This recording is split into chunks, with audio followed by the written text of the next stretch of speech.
Hi everyone, my name is MJ. I am from February batch 2023 of Sigma School, and I am studying Management Information System from Ames University located in Kedah. I'm still a student lah. This is my final year and I pick up the interest of programming when I was studying, and then I taught myself to learn how to code. I really got interested in coding is when I started to build a website out of template lah. So it's not about coding, it's just drag and drop, stuff like that. And I see so much potential in the website and tech industry, right? At the same time, I realized that it's competitive, but competition means growth. So I want to become part of the tech industry that is growing, and at the same time, I want to groom myself to be as competitive as possible and to grow.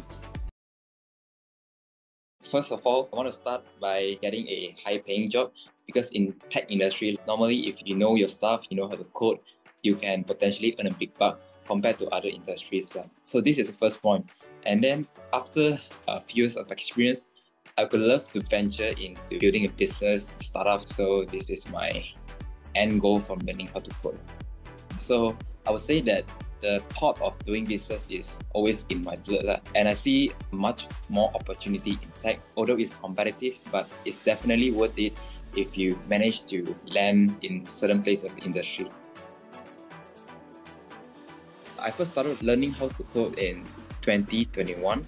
By that time, I'm still a year 2 student. Since my background is not from computer science, so what I did was that I taught myself, and then of course I went to a lot of courses. But what ends up happening is that when assignments and final exams come in, you tend to put the priorities for those assignments, and slowly by little you tend to be motivated to learn how to code. So I would say that accountability is something that is lacking when I was in a journey of learning how to code by myself. In between these assignments, I lost my discipline because nobody else is watching me, and I feel like I can give up anytime and nobody will judge me. I first saw Sigma School through some ads, and then when I look at what you guys are doing, right, I feel like this is a group of new blood, like youngsters with like-minded people. Because I always wanted to find a bunch of friends that have the same interest as me, which is programming. So after I went through your Instagram, especially when I saw Derek being interviewed by TV3, it inspired me to join and learn. And the second thing is networking. I am not from computer science background, so I know that I am lacking the networking that I need. So I thought that if I join Sigma School, I get to network with students, with instructors, so they can perhaps guide me through, give me some insights about how's the job market, what skills you need to prepare for interview.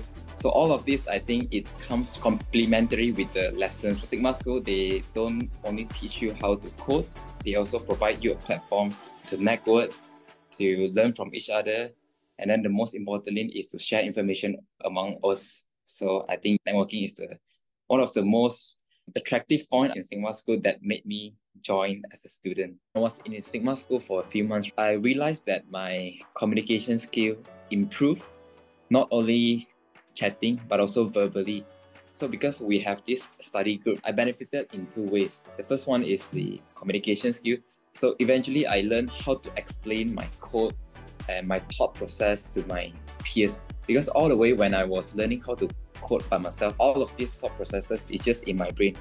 It seems that I understand, but I really want to explain to others. It's quite difficult for me to summarize what to talk, and how can I guide them through my thought process. And I learned that through Sigma School Study Buddy.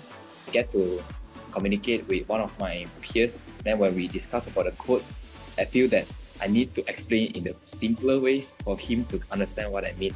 That is the first point. I feel that my communication skill is improved. And the second thing is accountability. Yeah, accountability is in a sense that when the study buddy group exists, it pushes me to be self-disciplined. Because motivation won't last forever. So at some point, you'll be demotivated when no one else is watching you. I've experienced it firsthand.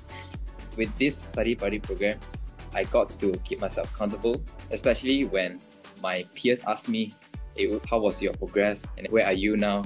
I would say, oh, this guy is way ahead for me. So I need to catch up with him, and at the same time, it motivated me to keep learning, to keep myself disciplined, to not lose track, and to always remind myself I am in a path of learning and I should not give up. So that accountability stays there when you have a group of people motivating each other. Once I've done with my coding program, I would want to apply for a job, ideally in Singapore. And then once I got experience, perhaps I want to start a business. So first, I need to open up my eyes first. I would love to explore what is it in tech industry.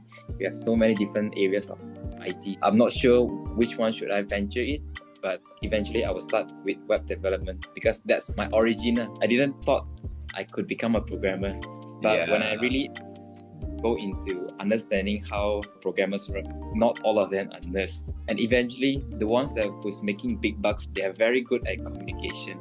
They know how to simplify things. Coding is very complicated, but if you're able to make that logic click, it becomes easier to just implement your idea.